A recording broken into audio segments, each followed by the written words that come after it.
a segunda, uma exortação. Nós temos a igreja de Esmirna e nós temos a igreja de Filadélfia, que elas não receberam reprovação, mas receberam exortação. A Bíblia ela é tão linda que mesmo o crente, sendo bem desenvolvido, ela pode não reprovar, mas ela pode exortar.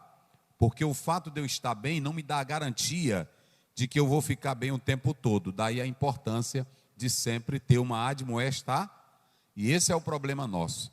Às vezes, tem irmão que diz assim, não preciso melhorar. Eu sou desse jeito, eu sou dessa forma, esse é o meu jeito. Não. A Bíblia diz, de vós, ó amados, esperamos coisas melhores, coisas que contribuem para a salvação. Provérbio 3,18 diz, a vereda do justo é como a luz da aurora, vai brilhando, brilhando, brilhando, até ser dia.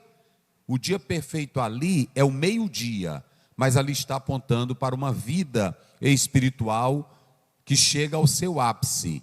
Então você não pode parar. Essa ideia de que você é perfeito, ela não tem cabimento bíblico. Filipenses 3, Paulo diz, eu prossigo para o alvo. Você pode ver aí o 14, coloca lá, Jorge, por favor. Eu prossigo para o alvo. Então você percebe que o apóstolo São Paulo, ele não era um teleios, ele não era completo na essência. Nenhum homem de Deus, nenhuma mulher de Deus nesta terra, por mais que ele ore, por mais que ela ora, não é perfeito. Em absoluto, não é perfeito. Coloque isso na sua mente. Não há perfeição absoluta em nós. A perfeição absoluta é só em Deus. Nós não temos alcançado. Olha o que o Paulo diz aí, eu prossigo para o alvo. E quando você vê nesse mesmo capítulo, ele diz, não que eu já tenha alcançado. Se nós já tivéssemos alcançado, estaríamos na escatologia finalizada. E lá em 1 João capítulo 3, o apóstolo João diz a partir do verso 2, amados, ainda não somos o que havemos de ser, mas quando ele se manifestar, nós o veremos e seremos semelhantes a ele. Está aí, porque assim como ele é, o veremos. Entendeu? Isso é muito importante para que você possa compreender essa realidade. Então, pastor, a irmã fulana de tal, ela tira 10 horas de oração por dia. Ela não é perfeita. Pastor, eu conheço um pastor que leu a Bíblia 200 vezes. Não é perfeito, porque ainda está em um corpo mortal. Ainda tem dentro dele a natureza pecaminosa. E deixa eu dizer uma coisa aqui para vocês. Billy Graham dizia que tinha medo que a oração virasse um orgulho na vida dele. Porque tem pessoas que quando oram, já se orgulham de orar muito. Dizem assim, isso aqui Deus me ouve porque eu oro demais. Não, ele ouve porque ele é bom, porque ele é maravilhoso. Não é porque Deus é tão bom que Jonas, desobedecendo a Deus, Deus ouviu a oração de Jonas. Deus foi ao encontro de Jonas. Então, a grande questão é quando você se quebranta, quando você se humilha, Deus se volta para você. Mas coloque-se na sua mente, não, se você, aquele ali tem poder demais, aquilo ali é santo. Muito barulho ou muito poder, como alguém quer falar, não quer dizer que aquela pessoa é perfeita. E nós temos provas bíblicas, eu vou te dar 2 exemplos. Nós sabemos que o próprio Pedro era um homem usado por Deus, mas em Gálatas 2, Paulo teve que repreendê-lo por causa da sua falsidade. Quer outro exemplo? A Bíblia diz que houve uma briga entre Paulo e Barnabé. E a Bíblia ainda diz assim, uma briga muito pesada. A gente diz assim, foi bom para o reino, mas eu não estou nem falando de bom para o reino. Eu estou falando que os dois, que eram homens de Deus, que eram crentes, chegaram àquela posição. Então, não há homem perfeito, mulher perfeita em absoluto. É por isso que a gente fala da santidade progressiva. A santidade progressiva é que a cada dia eu vou tomando a cruz e vou morrendo. E vou morrendo. Então, não existe. Agora, a santidade final, aí sim, é aquilo que João está dizendo. Nós o veremos e seremos como ele é. E eu ainda quero dizer mais, na eternidade, nós não vamos ter o grau de Deus. Porque se nós tivermos o grau de Deus, nós seremos como Deus é. Lá eu vou ser um ser diferente, com um corpo transformado, mas eu não vou ter o nível de Deus. Porque a Bíblia diz que Deus não dá a glória dele a ninguém. Então, muito cuidado. Você não é Deus, e lá no céu você não vai ser Deus. Assim como ele é. O corpo glorioso que Jesus recebeu, nós vamos receber um corpo glorioso. Mas só quem tem, por exemplo, a onisciência absoluta é só Deus. O homem nunca vai ter, mesmo estando no céu. Porque se no caso ele tiver a mesma onisciência de Deus, ele chega ao nível de quem? De Deus. E ninguém toma a honra e a glória e a posição de Deus. Então, baixa esse teu fardozinho bem aí, deixa de se amostrar, deixa de querer ser grande, deixa de fobar que ora, deixa de fobar que é usado, porque você é um ser com o evangelho de Deus, um tesouro de Deus, mas é um vasozinho velho de barro. Pronto. Você é uma natureza pecaminosa, você é um ser falho e que precisa da ajuda do Espírito Santo para não viver dominado pela carne. Por isso que em Gálatas 5,16 diz: andai em espírito e não cumprireis o quê? Os desejos da carne. Daí a necessidade de nós buscarmos, ok? Então, quando você analisa o Apocalipse, aqui nesse texto, você tem essas duas questões aqui. Vamos lá. Primeiro, nós temos o que eu estou falando aqui? Nós temos o que? Uma promessa. E depois nós temos uma admoestação. Ou seja, mesmo eu tendo uma perfeição, que alguém diz assim: eita, mas fulano é perfeito, não precisa mais de nada.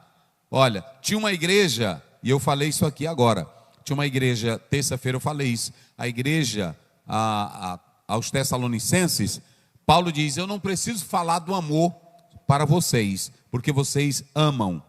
Mas aí depois ele prossegue, mas ele diz: é bom vocês continuarem melhorando o amor de vocês.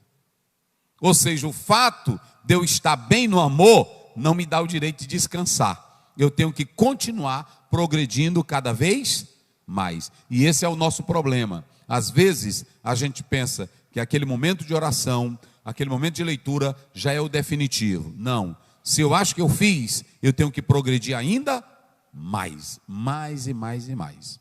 Ok? Então vamos lá. Vamos colocar aqui os apontamentos que nós colocamos. O nosso tema é esse aí: cuida do que é teu. Vamos lá, como é que diz? Cuida do que é teu. Vamos lá. Muito bem, ali ele tem um texto, nós vamos já explicar, mas eu coloquei aqui: a vinda do Senhor como promessa. Irmãos, vamos analisar o seguinte. Aqui você tem nesse texto bíblico que o Senhor está alertando a igreja, essa igreja de Filadélfia, ele está alertando ela, que a vinda do Senhor, ela está próxima. E esse tema sobre a vinda do Senhor, o Apocalipse vai orbitar em torno disso. Coloca aí 22:10, Jorge. 22:20. Apocalipse 22:20. Vocês sabem de qual isso aqui. Vamos lá. Olha aqui. Aquele que testifica estas coisas, como é que diz? Diz: certamente. Olha, certamente o quê? Cedo venho. Amém. Ora vem, Senhor Jesus. Então, aqui você tem a promessa que está escrita, e o texto ainda diz assim: aquele que testifica, o Senhor Jesus que estava falando nesta palavra. Então, a vinda de Jesus aqui no próprio texto, ela está orbitando em torno disso. Como a gente sabe que a vinda dele é certa? Diga comigo: a vinda dele é certa. Bem forte: a vinda dele é certa. Aí vocês podem observar, coloca aí, Jorge, 14:26 de Marcos.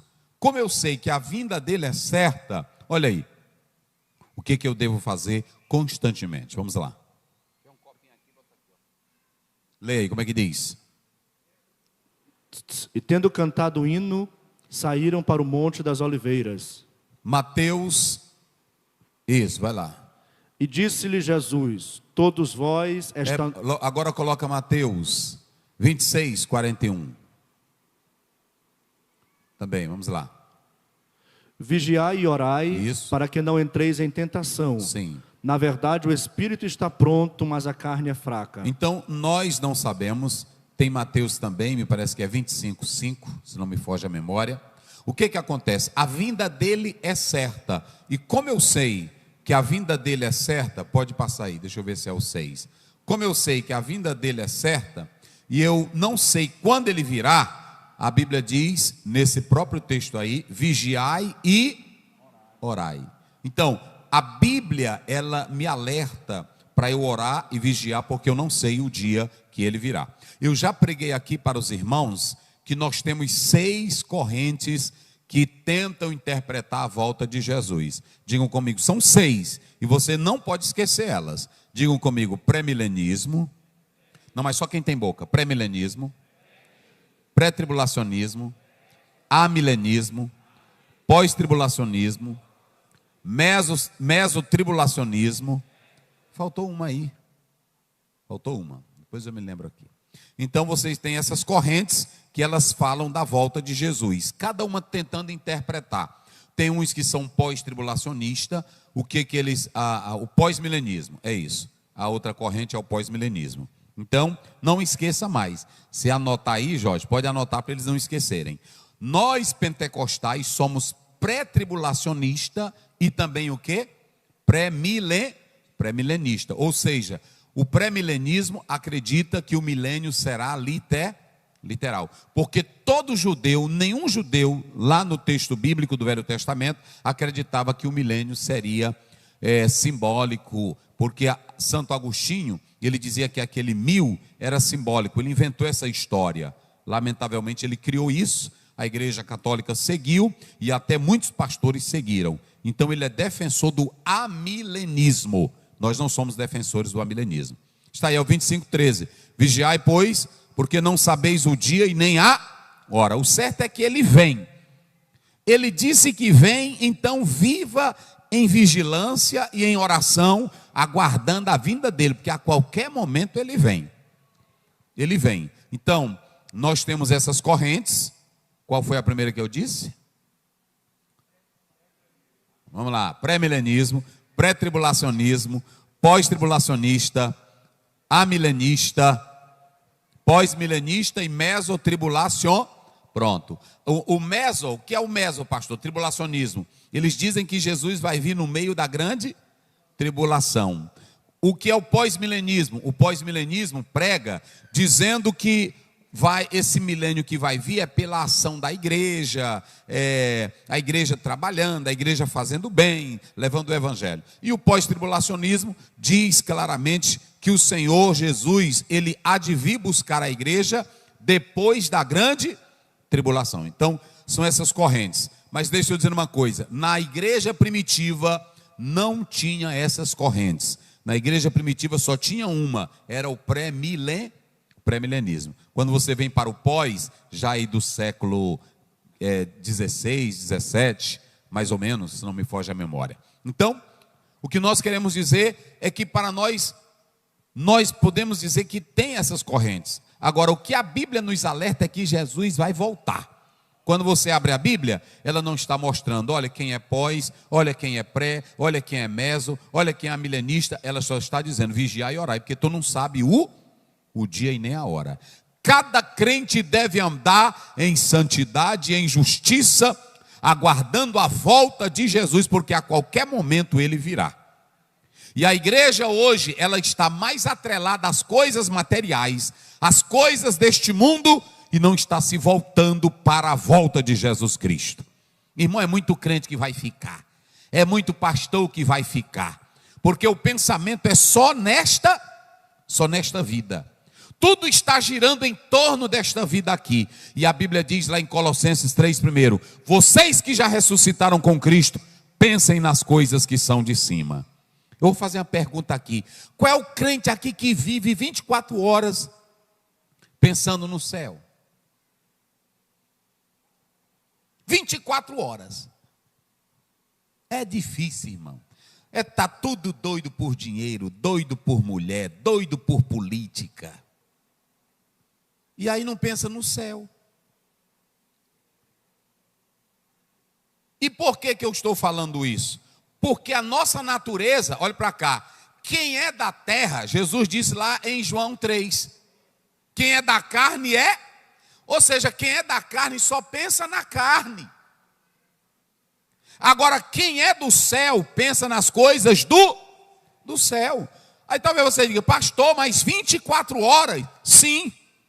Você só não pensa se você não tiver a natureza espiritual. Você quer ver um exemplo? Paulo diz em 1 Tessalonicenses 5,17, orai sem... Como é que tu ora sem cessar? É só o crente que tem coração no céu. Coloca aí Mateus 6,22. Eu gosto de dizer na Bíblia. 6, coloca 20, 19 ou 24. Vamos lá, 24, é o 24.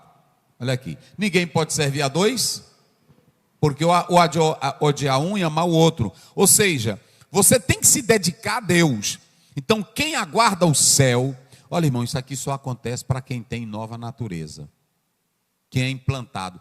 Essa vida cristã nossa, porque quando você tem a natureza de Cristo implantada, aí você tem uma outra natureza. Por que os homens da terra só pensam nas coisas da terra? Um homem que é carnal, ele só pensa, bota aí, Jorge, 5,19 de Gálatas, olha aí quem é da natureza da terra. Eu vou te mostrar quem é. Como é que diz quem é da natureza da terra? Vai. Como é? Porque as obras da carne são manifestas. Olha, as obras da carne, vocês se lembram que Jesus disse lá em João 3,3, é preciso nascer de novo, porque ele disse, quem é nascido da carne é...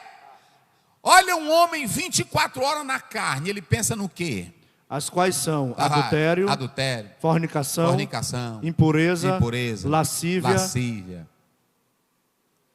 idolatria, feitiçaria, inimizades, contendas, ciúmes, iras, pelejas, dissensões, heresias, invejas, homicídios, bebedices, glutonarias e coisas semelhantes a esta, acerca das quais de antemão vos declaro, como também já antes vos disse, que os que cometem tais coisas não herdarão o reino de Deus. Então pronto.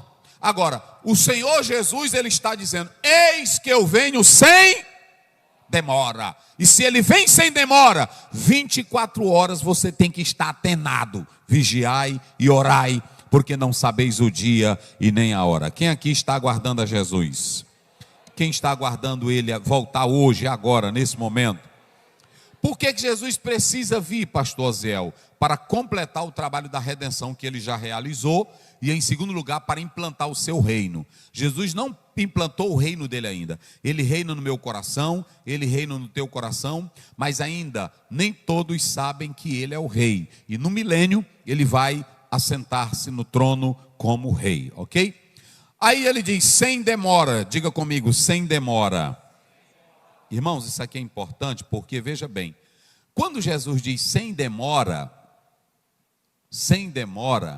essa palavra aí, ela tem 3 sentidos no texto original, mas eu não vou falar muito sobre isso. Você tem aí um advérbio, coloca lá, Jorge. Você tem aí esse advérbio de tempo, olha aí, vai lá. Olha aqui, lá em cima, ele diz assim, ó, ercomai taqui. Essa expressão taqui, sempre eu digo aqui, é a expressão táxi atual. Por que usam a palavra táxi? Aí, ó, táxi, porque é rápido. Não, vou pegar ali um táxi. Se você for de coletivo, demora mais, que ele vai parando. E o táxi não, você paga, pronto. Quando ele usa aqui sem demora, ele está dizendo, o que essa expressão aqui quer dizer aqui no grego, sem demora? Sabe o que essa expressão está dizendo aí? Essa expressão, ela diz velozmente, sem demora. Agora, como é que o Senhor Jesus diz, eis que eu venho sem, e já tem quanto tempo que nosso Senhor Jesus andou aqui na terra? Hein? 2000 anos, não é isso? E como é que ele nunca veio?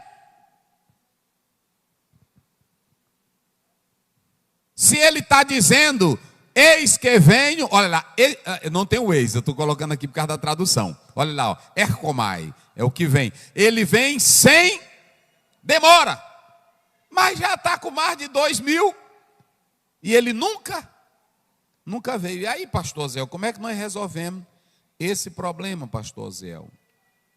Irmão. Vamos lá, 2 Pedro 3,18, coloca aí na tela. 2 Pedro 3,18, olha o que diz a palavra. Primeira é 2 Pedro É 2 Pedro 2, coloca 2,18. 2, aí é primeiro, coloca 2. Só para os irmãos terem uma ideia. E Hebreus 10, 37, coloca aí também. Mas é o texto bíblico. Olha aí, vamos lá. Porque falando coisas muito arrogantes de vaidades, engodam com as concupiscências da carne e com dissoluções aqueles que se estavam afastando dos que andam em erro. Observem bem que já tinha aqueles, aí nesse texto bíblico, ele diz que já tinha aqueles que tinham a vinda do Senhor como tardia. Mas aí a Bíblia diz que ele vem sem demora. Mas aí você sabe que o próprio Pedro diz que um dia para o Senhor é como o quê? 1000 anos. O quê? Um dia. Porque para Deus não tem tempo cronológico. O tempo cronológico é só para quem? É para nós. Então, na hora de Deus, não tem nada atrasado. Na hora de Deus, não tem nada adiantado. Ele já estabeleceu o dia da vinda do seu filho.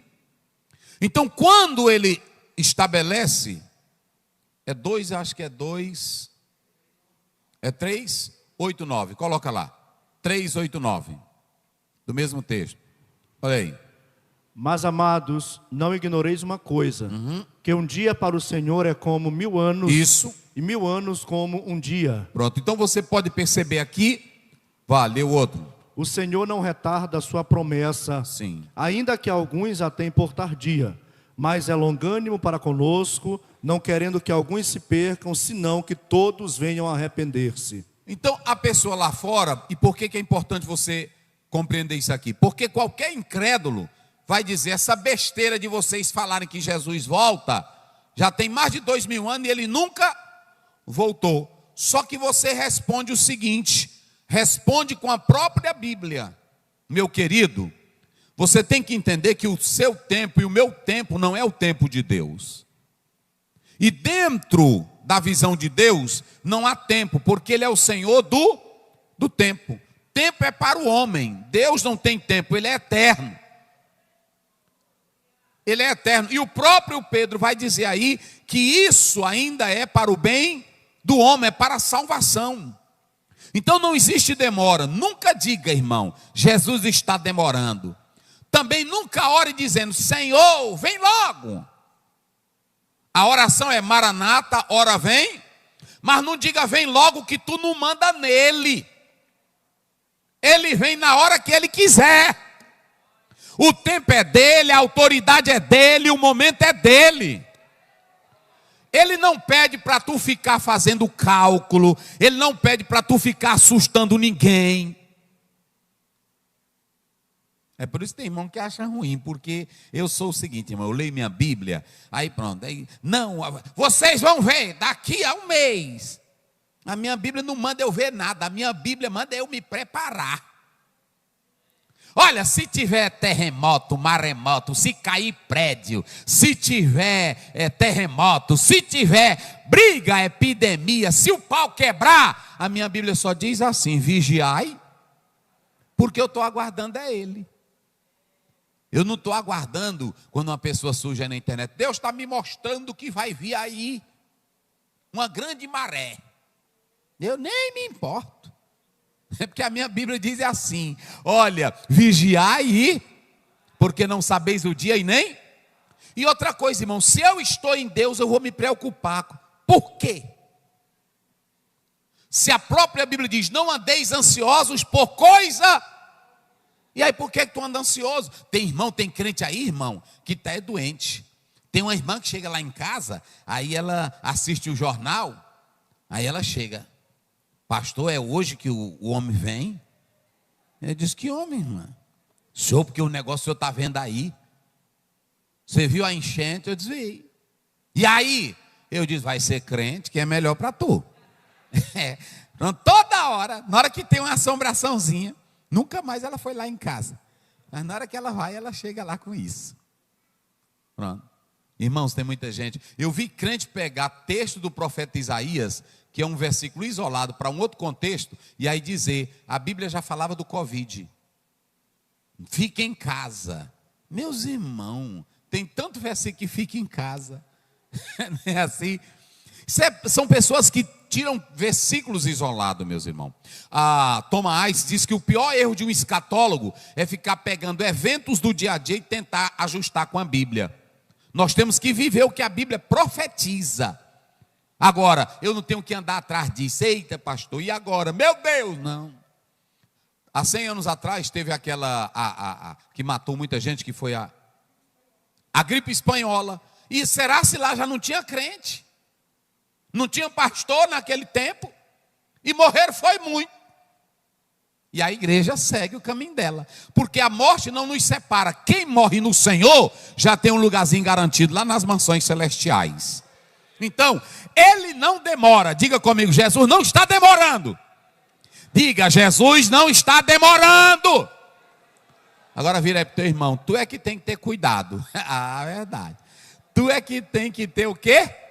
Cuidado. Que tem irmão que fica aí. Coloca lá, Jorge, os apontamentos.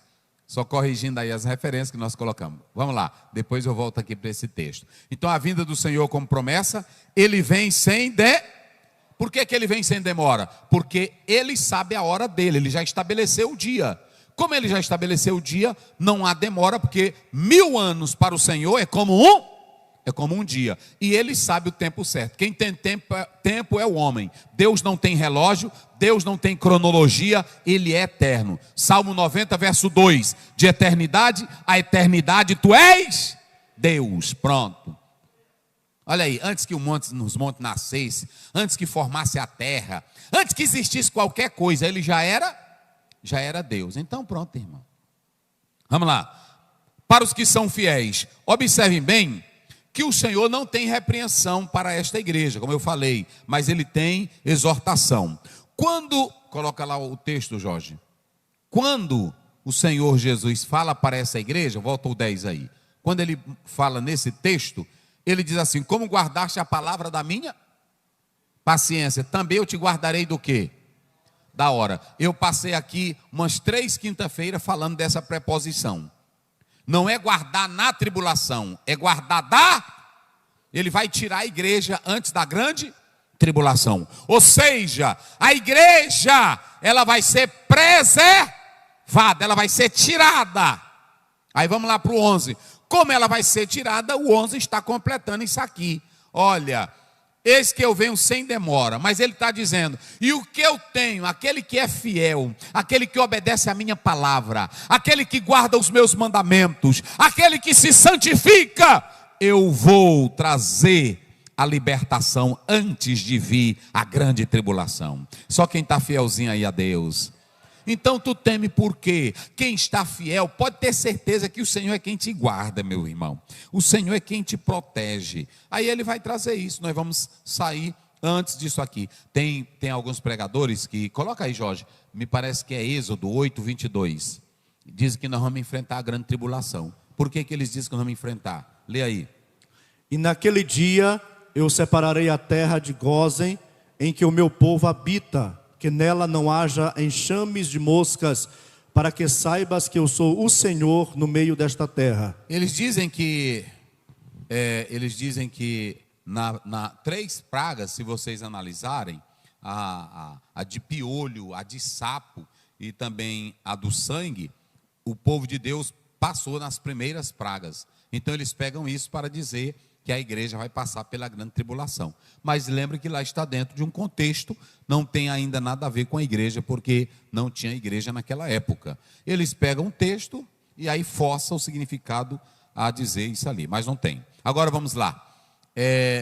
Volta lá para o versículo. Vou parar aqui, na próxima quinta-feira a gente continua. Aí ele diz assim: guarda o que tens. Agora é a advertência. Essa igreja, ela já guardava a palavra. Essa igreja era obediente. Essa igreja era uma igreja abençoada. Agora coloca lá o texto grego, para os irmãos observarem.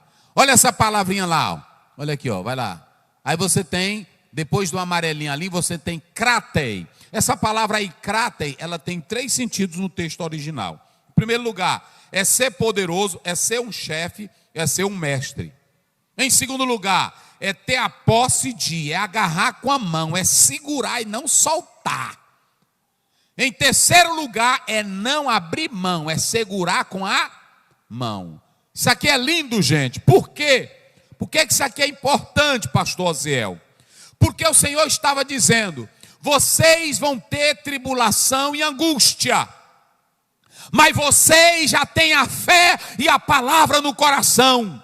Segura ela, não abra a mão dela. Eita, irmão, é bom ser crente. Porque tem irmão que ele só fica dizendo: Jesus vem, guarda minha casa. Jesus vem, guarda minha família. Jesus, o Senhor estava dizendo assim: olha, eu já dei poder a vocês, já dei o evangelho. Agora vocês precisam ter disposição para não abrir mão. Olha, nós vamos te matar. Se você analisar a igreja de Esmirna, vê se é o 2:10, coloca lá, Jorge, de Apocalipse, rapidinho, vamos ver aí, só para os irmãos terem uma ideia. Vamos ver, eu não anotei aqui, mas eu acredito que seja. Olha aí, lê aí. Nada temas das coisas que hás de padecer. Vai. Eis que o diabo lançará alguns de vós na prisão, irmão, para que sejais tentados. Para aí, pastor. Como é que a gente serve a Deus e aí Deus ainda vai deixar o diabo lançar alguns na prisão? E o que mais? Para que sejais tentados. E o que mais? E tereis uma tribulação de 10 dias. Está vendo, irmão? E o que mais? Ser fiel até a morte. Como? Ser fiel até a morte. Sabe o que é? Guarda o que tu tens, a tua fé, a tua vida, as tuas obras, a tua comunhão, o teu gozo da salvação. Não abra mão, nem que seja para morrer, nem que seja para enfrentar o diabo, nem que corte a tua cabeça. Mas ele está dizendo como? Guarda o que tu... irmão, isso é o gozo do evangelho. Paulo diz em Romanos 8:35, nada nos separará do amor de... É isso. Tem irmão que na hora que vem uma provazinha, deixa a igreja. Vem uma lutazinha, deixa a igreja. Ele está dizendo, guarda o que tu tens. E o que é que tu tem, irmão? Vou dizer logo para vocês, esses crentes velho fraco, vamos ao culto, irmão. Rapaz, eu estou mole hoje. Não vai para lugar nenhum, não. Irmão, pastor, essa luta tem tirado minha salvação. Não vai para lugar nenhum, não. Está desqualificado. Essa igreja aqui ia ter uma tribulação de 10, e o diabo ia lançar alguns e outros seriam o quê? Mortos. Mas ele diz, ser fiel até a... Quem tem o gozo do evangelho aqui na alma? Quem tem? Quem tem o gozo de Cristo, pois aguenta. Não abra mão. Você quer ver o que é não abrir mão? Coloca aí, Jorge. 2:3 de Jó. 2, eu vou só falar essa daqui, na outra eu continuo. Que nós vamos ter aqui a Santa Ceia. Jó 2:3-9, vai lá. Vamos ver o que é conservar. Vai.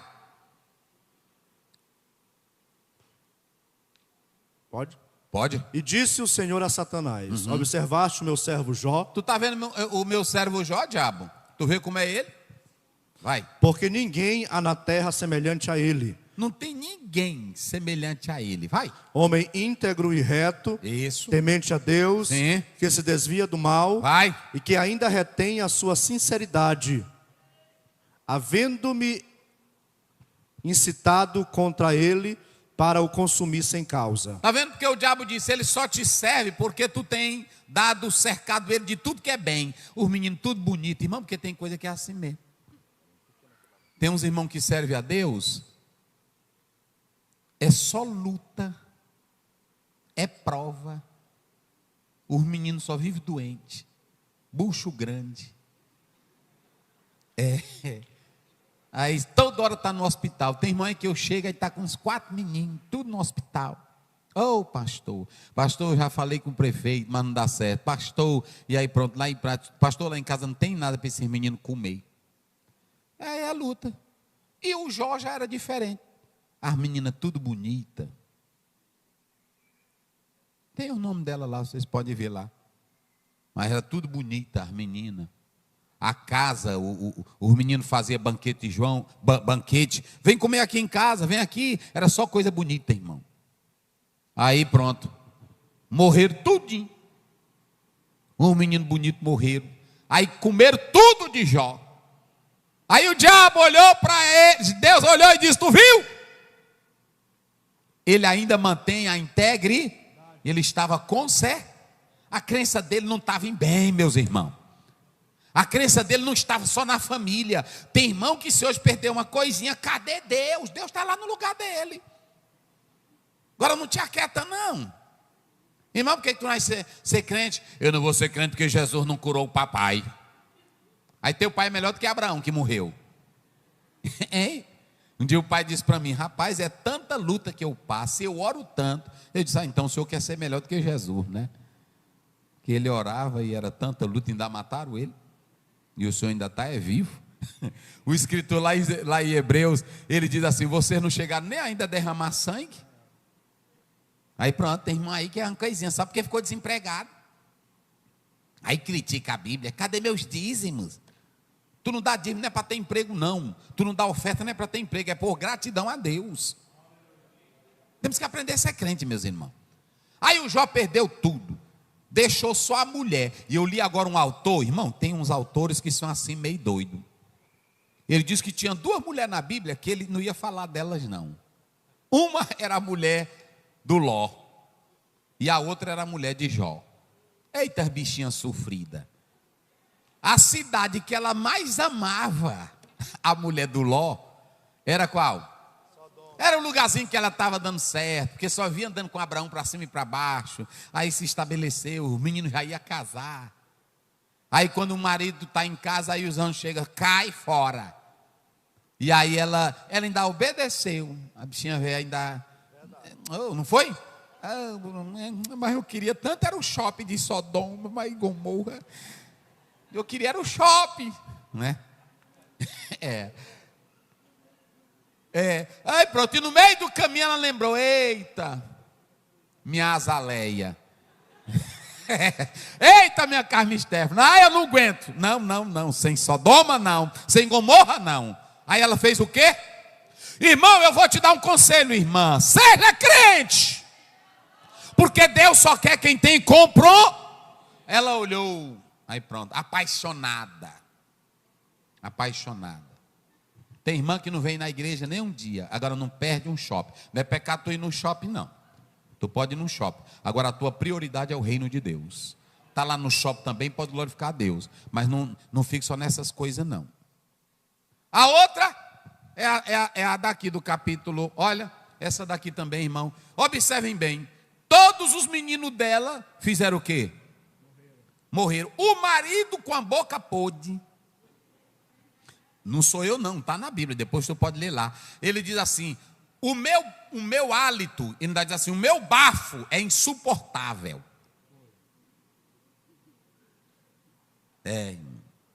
Tem marido aí que é só a misericórdia de Deus, nem potassa tira, mas é assim mesmo. Agora, essa daí, agora eu vou tirar um chapéu para essa daqui. Para outra lá, mas essa daqui eu vou tirar. O homem ficou esqueleto, o homem ficou com a boca podre, o homem ficou cheio de verme, uma doença chamada elefantíase. Todo mundo abandonou ele, todo mundo, mas ela ainda estava lá. E ela chegou e disse assim: Jó, ela não estava, ela disse: tu ainda está assim. Olha aí, lê. Então sua mulher lhe disse. A sua mulher lhe disse, ela estava casada com ele. Porque tem mulher que só fica com o marido quando as coisas estão boas. Vou logo dizer para vocês, tem umas aí que tu pensa que é amor, mas é amor só porque tu está bem. Não é assim? Mas deixa os dentes começar a cair. Deixa ficar só o couro. É assim. Um dia, meu sogro, ele teve uma fratura e foi se consultar lá no hospital. Quando chegou lá, tinha que operar. E ficou vários dias no hospital. Aí tinha um homem que estava traindo a esposa e tinha uma mulher velha da vida que ele estava com ela. E a mulher só foi uns 2 primeiros dias. Porque quando tu fica doente, não tem homem bonito doente. Pode ser um galã, mas aí a primeira coisa que começa é ficar a cara seca e barbudo. E o olho fundo, né? Assim, que aí tu já olha e diz: eita, meu Deus, está chegando a hora dele. E aí se usa chapa, e quando tira a chapa, aí fica pior.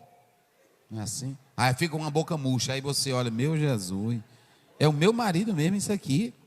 É assim. Ei, irmão, para uma mulher te amar de verdade, é assim. A mulher te amar de verdade. Tem um amigo meu que um dia ele ia saindo do banheiro e ele estava com um cabelo maior do que o meu e enganchado tudo. E eu disse, meu rapaz, não faz isso não, tua mulher está bem aqui, rapaz, penteei e saí. Aí ele disse, não, é porque é assim mesmo. Aí eu meti o pente, quase arranca a testa dele. Aí ele disse, tem jeito não, pastor. Eu disse, pois senta aí, deixa eu cortar teu cabelo. Eu nunca tinha cortado cabelo de ninguém. Aí quando terminei, tinha uma bola aqui. Ele disse, pastor, ficou pior. Eu disse, procura um barbeiro, vai atrás. Mas é assim, meus irmãos, deixa eu dizer uma coisa para vocês. Essa mulher aguentou o marido dela. Ela aguentou. Aí esse autor pergunta, imagine a estrutura dessa mulher. Vê o marido acabado, com mau hálito, marido esqueleto, seco. Ela olha para ele e diz, rapaz, tu ainda está nessa fidelidade?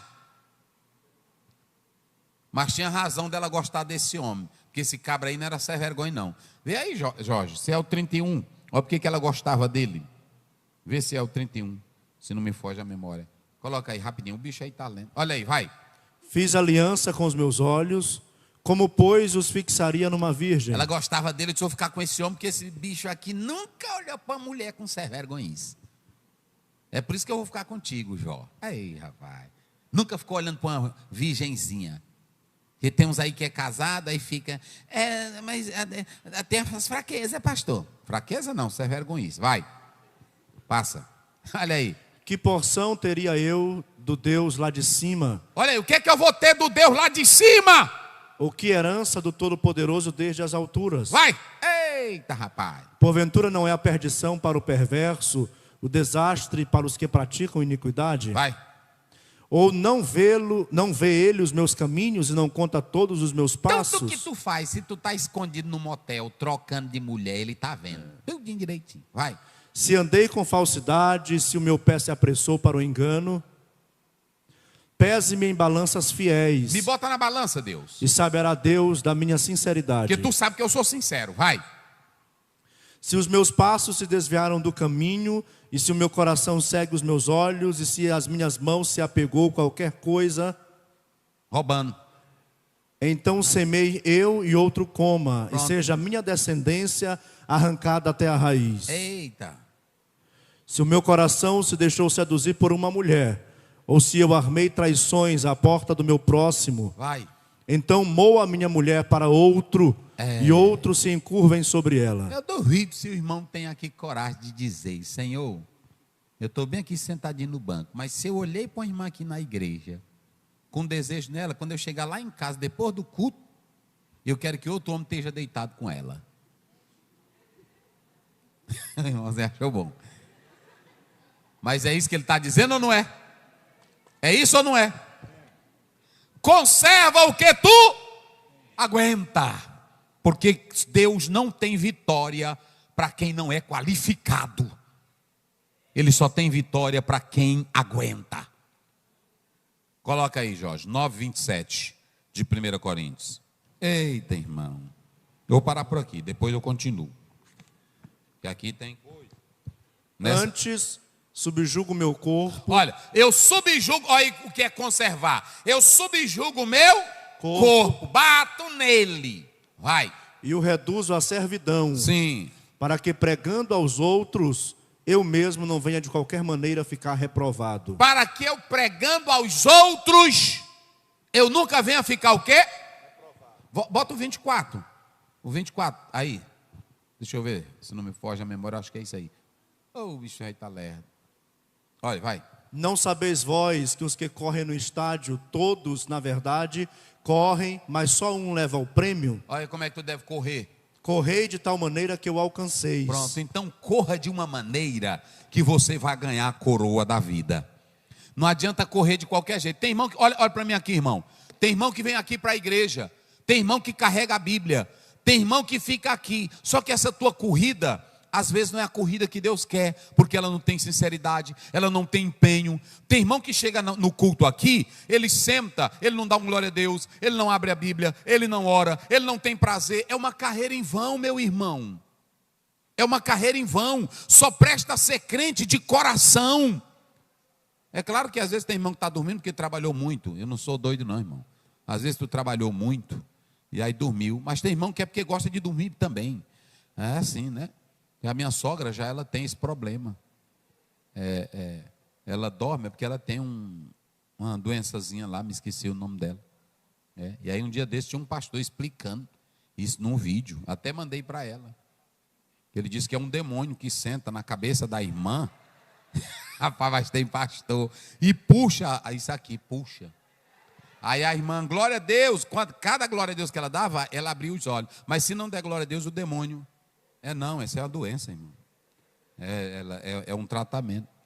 Aí ela disse, não, mas eu não tenho isso aí não, desse demônio. Não, eu só estou dizendo, não sou eu não. É o pastor. Dessa outra igreja, que eu não citar o nome. Coloca aí Jorge 11, 28. Examine, pois, o homem a si mesmo. Conserva o que tu tem, meu irmão. A minha pergunta, olhe para cá. Você está crente diante de Deus? Servindo a Deus? Olha, irmãos, vocês sabem que eu não sou pastor de andar pregando costume. Eu não prego costume. Mas o que também a irmã veste, como a irmã se expressa, manifesta também a sua vida de comunhão com Deus. 1 Coríntios 10, 31. Quer comais ou bebais, ou façais qualquer outra, faça tudo para a glória de Deus. A irmã que está na igreja servindo a Deus, aí ela vai para a praia, bota um biquinzinho, bota um sutiãzinho, fica fazendo bico. Eu não sei o que essa irmã pensa, não. Não é negócio sério. E nós hoje, os pastores não estão ensinando e fica liberal. Os homens também estão do mesmo jeito. Tem uma bermudazinha, que é até normal, você chega, está o irmão com a bermuda, ele é até grande, mais ou menos aqui. Agora tem umas, meus irmãos, que eu já vi, rapaz, até homem casado, vestindo, que é coisa feia, meus irmãos. Eu não vou explicar aqui não, porque é filmado. Mas tem deles que veste um short. Um dia um cantor ia subindo e tinha uma velhinha pertinho de mim, com aquelas calças acochadas. E aí na hora que ela subiu, ela disse, meu Jesus, o que é isso? Pastor Zé, eu vou embora. Eu disse, é bom a senhora ir mesmo. Porque meus irmãos, o que eu vi também lá foi coisa feia. Aí tem uns homens hoje também que não tem cautela. O homem de Deus, irmão, sabe o lugar dele, principalmente se é casado. Sim ou não, irmãos? Aí nós não estamos falando isso hoje, isso também corresponde. Ortiz diz que tudo na vida do crente é para glorificar o reino. Ele disse, se eu estou na universidade, ali eu estou estendendo o reino lá. Se eu estou na praia, porque tem irmão que diz, eu estou na praia passeando, aqui tu é crente até no inferno. É assim ou não é? Tu é crente até na fornalha de Nabucodonosor. É crente, irmão. Aí pronto. E eu estou falando da decência. A irmã também. Tem uma mocinha hoje na igreja que elas também querem exibir o corpo. E os pais não ensinam isso. É a meninazinha nova. Anda tudinho, não sabe se vestir, não sabe cobrir os seios. Irmão, isso ali é entregar para os caboclos velhos que estão lá fora, faminto. Vista a tua menina bem, vista a tua filha bem. O corpo dela é para o marido dela. E nem na igreja, irmão, isso é para entrar. A pessoa tem que ter respeito. Uma pessoa lá fora que vem assistir um culto, ele não tem nada aqui, ele pode entrar com a roupa dele, sim ou não, irmão? Agora, uma pessoa que, na verdade, é um crente, já tem tanto tempo, a pessoa tem que saber a procedência. Não, eu venho na igreja de Deus, irmão, sou assim. E eu respeito. Eu estava visitando uma mesquita lá dos muçulmanos, como diz o irmão lá de Coroatá, muçulmanos, ele não sabe chamar muçulmano. Aí quando eu entrei, lá tem vários idiomas, estava no inglês. Tirar os sapatos, não conversar, só olhar. E aí pronto. Eu do jeito que ele mandou. Eu tirei meu sapato, a Daniela tirou o dela também. Nós entramos. Aí ficava só olhando para um outro. Que é silêncio. E aí eu respeito as normas. E na casa de Deus, irmão, tem que ter reverência. Eclesiastes 5, primeiro, guarda o teu pé quando entrares, aonde? Na casa do Senhor. E por que eu ensino isso aqui? Para que a casa de Deus não vire um clube, para que a casa de Deus não vire qualquer boate. Hoje tem muita gente querendo transformar a casa de Deus em boate. E eu li de um dos maiores músicos americanos que escreveu sobre música na igreja. ele diz que nós não podemos transformar a igreja nos palcos mundanos. E é isso que muitos querem fazer hoje. Pode observar. Um dia desse eu fui pregar na igreja, quando deu fé, um irmão tirava uma luz de uma cor e jogava na minha cara. Eu ficava azul, preto, amarelo, um bocado de luz. E aí eu procurando o texto e não dava certo. Aí eu mandei avisar lá, irmão, manda ele botar só a luz mesmo, porque não estou achando aqui os versículos, não. Aí ele botou. Então, irmão, vamos servir a Deus com alegria. Eu pergunto à igreja, está certo ou está errado? Então valorize o corpo de Cristo, valorize a tua comunhão e ande em santidade. A irmã se vista bem, bem direitinho, vem louvar ao Senhor, aí colocou uma blusazinha bem direitinha, que cubra a sua sovacaria bem direitinha, não está levantando as mãos mostrando o sovaco velho, não, é glorificando a Deus de modo decente, uma roupa que não incomode, que não provoque sensualidade. É assim, até as irmãs também. Vamos ouvir a irmã fulana de tal cantar. Aí tem delas que vêm com a roupa bem coladinha, que aí é o jeito de a gente ficar virando para ali, não é assim, virando para o outro lado. Não, a irmã tem que se vestir bem, bem direitinha, aí vem cantar, vem louvar a Deus, porque você vem para a casa de Deus. E uma mulher cheia do Espírito Santo, ela não tem essa postura. Ela não vem para a casa de Deus com um ar de superioridade, de sensualidade, ela vem com o espírito de adoração ao Senhor. Amém, irmãos? E aí pronto, e quem quiser ser santo, obedeça. E quem achar ruim, eu não estou me importando, porque eu estou pregando é para quem quer ir para o céu. É para quem quer ir para o céu, e se tu quer o céu, lá é desse jeito, só entra assim.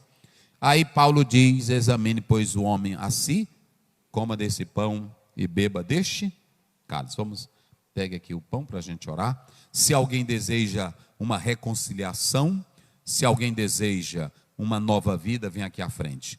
Pastor, eu quero renovar minha aliança com Deus, firmar meus passos, eu não estou bem, minha vida não está correta. Pode ficar aqui. Muito bem. Fiquemos de pé. Pai Santo, Pai querido, Deus eterno, apresentamos a Ti esse pão, que depois dessa oração é o símbolo do Teu corpo, Senhor, que é partido para a nossa alimentação espiritual, para nos dar a vida eterna. Ser conosco, abençoa Teus filhos que vão cear. Concede paz, gozo e alegria e que façamos isto em santidade, em nome de Jesus. Amém.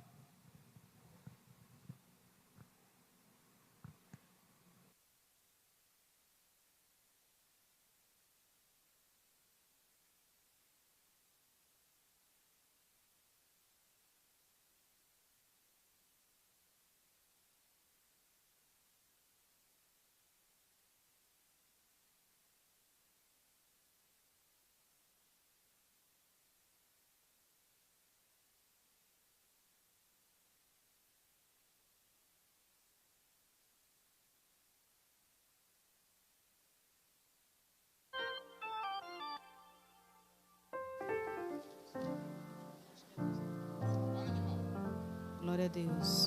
Cantemos o número 200.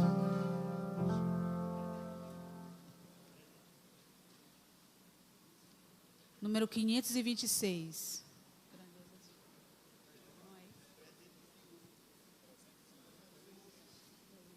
Irmãos, desculpem, número 301.